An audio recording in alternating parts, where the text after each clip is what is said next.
दोस्तों एक बार फिर से स्वागत है आप सभी का आपके अपने favourite English learning channel scholar English पर।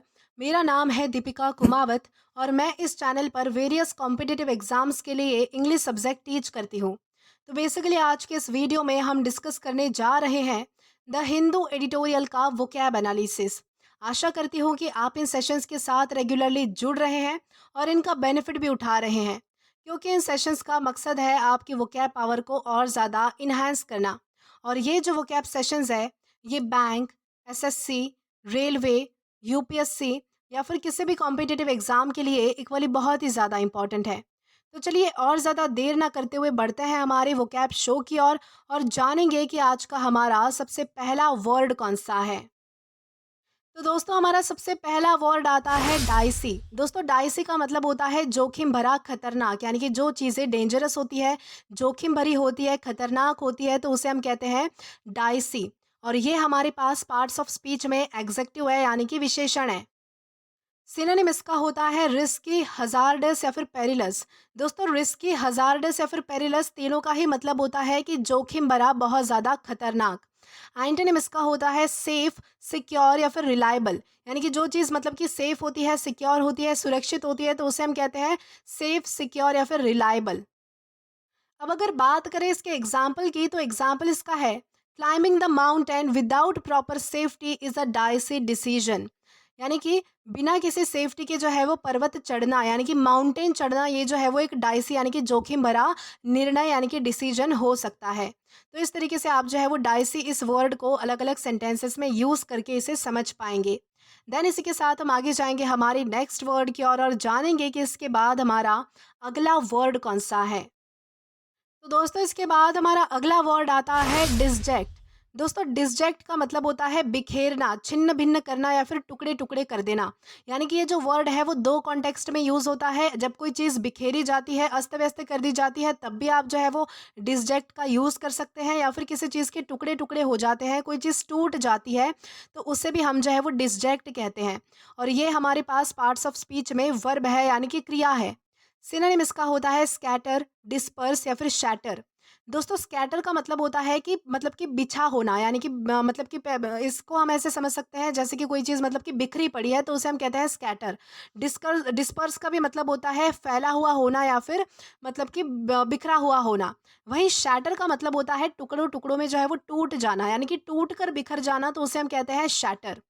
एंटोनिम की बात करें तो एंटोनिम इसका होता है गैदर, असेंबल या फिर कलेक्ट, यानी कि किसी चीज़ को जो है वो जोड़ना, किसी चीज़ को इकट्ठा करना, जमा करना जिसे हम कहते हैं, तो उसे हम कहेंगे गैदर, असेंबल या फिर कलेक्ट। जैसे कि for example the storm disjected the papers all over the street, यानी कि हवा के झोंके ने क्या किया, उस तूफान ने क्या किया कि जो जितने भी पेपर्स थे वो सारे जो है वो सड़क पर बिखेर दिए, यानी कि वो जो है वो सारे पेपर जो है वो बिखेर गए थे। तो इस कॉन्टेक्स्ट में हम जो है वो डिसजेक्ट इस वर्ड का अलग अलग सेंटेंसेस में यूज़ कर सकते हैं। देन इसी के साथ हम आगे जाएंगे हमारे नेक्स्ट वर्ड की ओर और जानेंगे कि इसके बाद हमारा अगला वर्ड कौन सा है।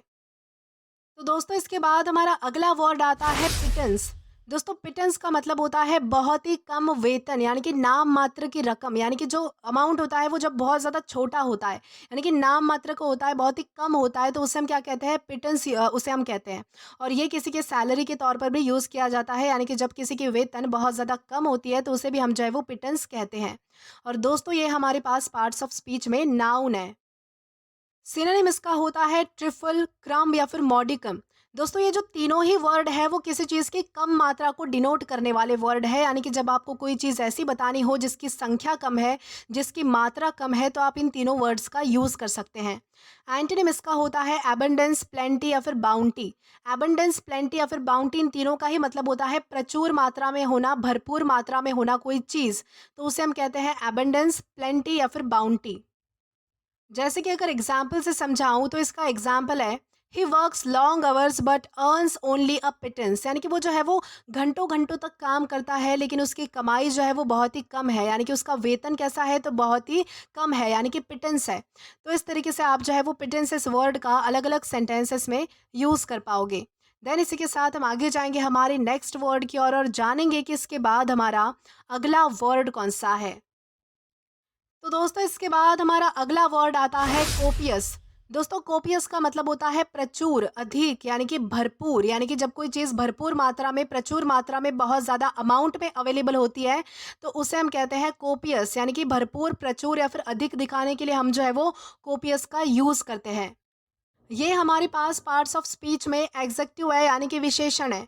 सिनोनिम इसका होता है एबंडेंट, प्लेंटीफुल या फिर एम्पल या फिर लैविश, यानी कि भरपूर मात्रा में, प्रचुर मात्रा में, अधिक, यानी कि ये सारे जो वर्ड्स है वो अधिक, प्रचुर या फिर भरपूर को दिखाते हैं। ये सारे वर्ड्स भी एग्जेक्टिव्स है।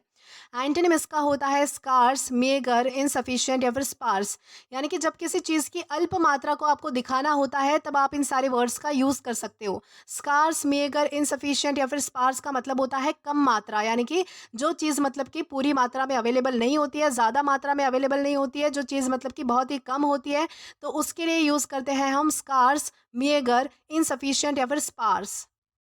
जैसे कि for example she took copious notes during the lecture, यानी कि उसने लेक्चर के दौरान जो है वो भरपूर मात्रा में, यानी कि प्रचुर मात्रा में नोट्स जो है वो ले लिए।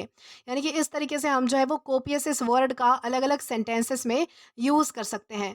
देन इसी के साथ हम आगे जाएंगे हमारी नेक्स्ट वर्ड की ओर और जानेंगे कि इसके बाद हमारा अगला वर्ड कौन सा है।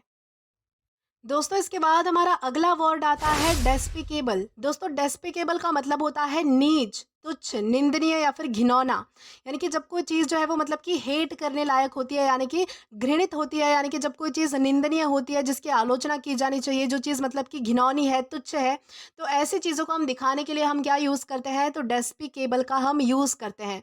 दोस्तों ये हमारे पास पार्ट्स ऑफ स्पीच में एग्जेक्टिव है, यानी कि विशेषण है। सिनोनिम इसका होता है हेटफुल, वाइल या फिर डिटेस्टेबल। दोस्तों इन तीनों ही वर्ड का मतलब होता है तुच्छ, निंदनीय या फिर घिनौना, यानी कि जो चीज़ नफरत करने के लायक होती है, ऐसा कुछ। एंटोनिम इसका होता है एडमायरेबल, नोबल या फिर ऑनरेबल। एडमायरेबल का मतलब होता है सराहनीय, नोबल का मतलब होता है महान और ऑनरेबल का भी मतलब होता है कोई सम्मानजनक चीज़ें, तो उसे हम कहते हैं एडमायरेबल, नोबल या फिर ऑनरेबल। जैसे कि अब अगर इसे एग्जाम्पल से समझे तो आपके सामने एक एग्जाम्पल है जो कि है cheating your friends for personal gain is a despicable act, यानी कि अपने फ्रेंड्स को जो है वो अपने मतलब के लिए, यानी कि अपने स्वार्थ के लिए चीट करना, उनके साथ जो है वो धोखा करना, ये बहुत ही घिनौना एक्ट है, यानी कि एक बहुत ही घिनौनी करतूत है। तो इस कॉन्टेक्स्ट में हम जो है वो डेस्पिकेबल इस वर्ड का अलग अलग सेंटेंसेस में यूज़ कर सकते हैं। देन इसी के साथ हम आगे जाएंगे हमारे नेक्स्ट वर्ड की ओर और जानेंगे कि इसके बाद हमारा अगला वर्ड कौन सा है। दोस्तों इसके बाद हमारा अगला वर्ड आता है कोजिटेट। दोस्तों कोजिटेट का मतलब होता है विचार करना, चिंतन करना या फिर मनन करना, यानी कि किसी चीज़ के बारे में सोचना। जो सोचने की क्रिया होती है तो उसे हम कहते हैं कोजिटेट करना। ओके, और ये हमारे पास पार्ट्स ऑफ स्पीच में वर्ब है, यानी कि क्रिया है। दोस्तों सिनोनिम इसका होता है पॉन्डर, रिफ्लेक्ट या फिर कंटेम्पलेट। पॉन्डर, रिफ्लेक्ट या फिर कंटेम्पलेट, इन तीनों का ही मतलब होता है सोचना, विचार करना बेसिकली। एंटोनिम इसका होता है इग्नोर, ओवरलुक या फिर निग्लेक्ट, यानी कि किसी चीज़ को इग्नोर करना, नज़रअंदाज करना, अवॉइड करना, तो उसे हम कहते हैं इग्नोर, ओवरलुक या फिर निग्लेक्ट। अब अगर बात करें इसके एग्जाम्पल की तो एग्जाम्पल इसका है before making any decision it's wise to cogitate, यानी कि कोई भी फैसला लेने से पहले जो है वो सोचना ये हमेशा सही होता है, यानी कि एक बार विचार करना ये हमेशा समझदारी की बात होती है। तो इस तरीके से हम जो है वो कोजिटेट इस वर्ड का अलग अलग सेंटेंसेस में यूज़ कर सकते हैं। देन इसी के साथ हम आगे जाएंगे हमारे नेक्स्ट वर्ड की ओर और जानेंगे कि इसके बाद हमारा अगला वर्ड कौन सा है। देन इसके बाद हमारा अगला वर्ड आता है ब्रोमिडिक। दोस्तों ब्रोमिडिक का मतलब होता है साधारण, घिसा पीटा, उबाऊ या फिर रटा रटाया, यानी कि ऐसी चीज़ जो बहुत ही ज़्यादा ऑर्डिनरी है, बहुत ही ज़्यादा बोरिंग है, बहुत ही ज़्यादा कॉमन है, तो उसे हम क्या कहते हैं, उसे हम कहते हैं ब्रोमिडिक। और ये हमारे पास पार्ट्स ऑफ स्पीच में एग्जेक्टिव है, यानी कि विशेषण है। सिनोनिम इसका होता है बैनल, ऑर्डिनरी या फिर कॉमन, यानी कि जो चीज़ बहुत ही ज़्यादा साधारण, घिसी पिटी और उबाऊ और रटी रटाई है, तो ऐसी चीज़ों को हम कहते हैं बैनल, ऑर्डिनरी या फिर कॉमन। एंटोनिम इसका होता है ओरिजिनल, फ्रेश या फिर क्रिएटिव, यानी कि जो चीज़ असली है, यानी कि जो चीज़ ओरिजिनल है, फ्रेश है यानी कि ताज़ा है, क्रिएटिव है यानी कि कोई चीज़ मतलब कि कृतिशील है, तो उसे हम कहते हैं ओरिजिनल, फ्रेश या फिर क्रिएटिव। अब अगर बात करें इसके एग्जाम्पल की तो एग्जाम्पल इसका है his bromidic speech fail to impress the audience, यानी कि उसका जो उबाऊ और रटा रटाया जो स्पीच था, जो भाषण था, जो कि बिल्कुल घिसा पिटा और साधारण था, उसने जो है वो किसी भी ऑडियंस को इम्प्रेस नहीं किया, यानी कि वो जो है वो इम्प्रेस करने में नाकाम रहा। तो इस कॉन्टेक्स्ट में हम जो है वो ब्रोमेडिक इस वर्ड का अलग अलग सेंटेंसेस में यूज़ कर सकते हैं। देन इसी के साथ हम आगे जाएंगे हमारे नेक्स्ट वर्ड की और जानेंगे कि इसके बाद हमारा अगला वर्ड कौन सा है। दोस्तों इसके बाद हमारा अगला वर्ड आता है डेम्यूरेबल। दोस्तों डेम्यूरेबल का मतलब होता है आपत्तिजनक या फिर विवादास्पद, यानी कि ऐसी चीज़ें जो मतलब कि आपत्तिजनक होती है, यानी कि जिससे किसी को प्रॉब्लम हो सकती है, ऐसी कोई चीज़ें हो सकती है, या फिर विवादास्पद यानी कि जिससे विवाद यानी कि बहस हो सकती है, आर्ग्यूमेंट हो सकती है। तो ऐसी चीज़ों को हम कहते हैं डेम्यूरेबल। और ये हमारे पास पार्ट्स ऑफ स्पीच में एग्जेक्टिव है, यानी कि विशेषण है। सिनोनिम इसका होता है ऑब्जेक्शनेबल, डिस्प्यूटेबल या फिर कंट्रोवर्शियल। ऑब्जेक्शनेबल का मतलब होता है जिससे हम जो है वो खिलाफ होते हैं, ऐसी कोई चीज़ें। डिस्प्यूटेबल का मतलब होता है कि जिससे विवाद छिड़ सकता है, और कंट्रोवर्शियल का भी सेम मतलब होता है, जो विवादास्पद चीज़ें होती है तो उसको हम कहते हैं डिस्प्यूटेबल या फिर कंट्रोवर्शियल। अब अगर बात करें इसके एंटोनिम की, तो एंटोनिम इसका है एक्सेप्टेबल, अनडिस्प्यूटेबल या फिर अनक्वेश्चनेबल, यानी कि ऐसी चीज़ें जो मतलब कि स्वीकारनीय है, यानी कि जिन चीज़ों को हम स्वीकार कर सकते हैं, जो चीज़ें मतलब कि बिल्कुल नॉर्मल है, कोई आपत्तिजनक नहीं है, कोई विवादास्पद नहीं है, तो उसे हम कहते हैं एक्सेप्टेबल, अनडिस्प्यूटेबल या फिर अनक्वेश्चनेबल। अब अगर बात करें इसके एग्जाम्पल की, तो एग्जाम्पल इसका है the lawyer presented a demurrable argument, यानी कि जो वकील है, यानी कि जो लॉयर है, उसने जो है वो बहुत ही आपत्तिजनक एक आर्ग्यूमेंट यानी कि बहस को पेश किया। तो इस कॉन्टेक्स्ट में हम जो है वो डेम्यूरेबल इस वर्ड का अलग अलग सेंटेंसेस में यूज़ कर सकते हैं। देन इसी के साथ हम आगे जाएंगे हमारे नेक्स्ट वर्ड की और जानेंगे कि इसके बाद हमारा अगला वर्ड कौन सा है। तो दोस्तों इसके बाद हमारा अगला वर्ड आता है अफीट। दोस्तों अफीट का मतलब होता है कमज़ोर, शक्तिहीन या फिर थका हुआ, यानी कि ऐसा व्यक्ति या फिर ऐसी कोई चीज़ जो बहुत ज़्यादा कमज़ोर है, बहुत ज़्यादा पावरलेस है, बहुत ज़्यादा थकी हुई है, तो उसे हम कहते हैं अफीट। और ये हमारे पास पार्ट्स ऑफ स्पीच में एग्जेक्टिव है, यानी कि विशेषण है। सिनोनिम इसका होता है वीक, फीबल या फिर एग्जॉस्टेड। वीक का मतलब होता है कमज़ोर, फीबल का भी मतलब होता है नाजुक, यानी कि जो चीज़ बहुत ज़्यादा कमज़ोर होती है उसे हम फीबल कहते हैं। और एग्जॉस्टेड का मतलब होता है थका हुआ। एंटोनिम इसका होता है स्ट्रॉन्ग, पावरफुल या फिर एनर्जेटिक, यानी कि जिसमें बहुत ज़्यादा एनर्जी होती है, बहुत ज़्यादा पावर होता है, जो बहुत ज़्यादा मजबूत है, स्ट्रॉन्ग है, तो उसे हम कहते हैं पावरफुल, एनर्जेटिक या फिर स्ट्रॉन्ग। अब अगर बात करें इसके एग्जाम्पल की, तो एग्जाम्पल इसका है after working all day he felt too effete, यानी कि पूरे दिन काम करने के बाद जो है वो उसे बहुत ज़्यादा कमज़ोरी यानी कि बहुत ज़्यादा थकावट महसूस हो रही थी। तो इस कॉन्टेक्स्ट में हम जो है वो अफीट इस वर्ड का अलग अलग सेंटेंसेस में यूज़ कर सकते हैं। देन इसी के साथ हम आगे जाएंगे हमारे नेक्स्ट वर्ड की और जानेंगे कि इसके बाद हमारा अगला वर्ड कौन सा है। तो दोस्तों इसके बाद हमारा लास्ट वर्ड आता है वेंजेंस। दोस्तों इसे वेंजेंस प्रोनाउंस किया जाता है, जिसका मतलब होता है बदला या फिर प्रतिशोध, यानी कि जब आप किसी से जो है वो बदला लेते हो, प्रतिशोध लेते हो, तो उसे हम कहते हैं वेंजेंस। और ये हमारे पास पार्ट्स ऑफ स्पीच में नाउन है।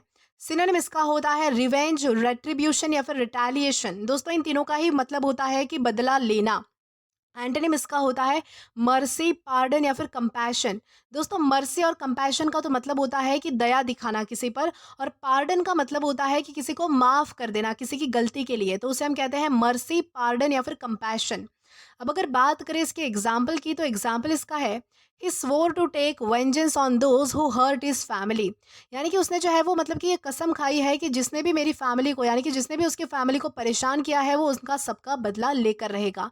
तो इस कॉन्टेक्स्ट में हम जो है वो वेंजेंस इस वर्ड का अलग अलग सेंटेंसेस में यूज़ कर सकते हैं।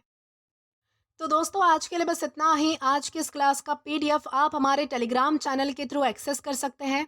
और अगर आपने अभी तक हमारा टेलीग्राम चैनल ज्वाइन नहीं किया है, तो टेलीग्राम पर English with Deepika Kumawat search करके या फिर डिस्क्रिप्शन में दिए गए लिंक के थ्रू, साथ ही साथ अभी जो आपको आपकी स्क्रीन पर क्यूआर कोड दिख रहा है, वहाँ से भी आप हमारा चैनल ज्वाइन कर सकते हैं। या फिर जो हमारा कमेंट बॉक्स है वहाँ पर पिन कमेंट है, वहाँ से भी आप डायरेक्टली हमारा चैनल ज्वाइन कर सकते हैं, ताकि आप कभी भी किसी भी नए आने वाले वीडियोस को लेकर कोई भी अपडेट्स को मिस ना करें। और दोस्तों अगर आपको आज का ये वीडियो पसंद आया है या फिर हेल्पफुल लगा है, तो do like this video, subscribe the channel and share as much as you can.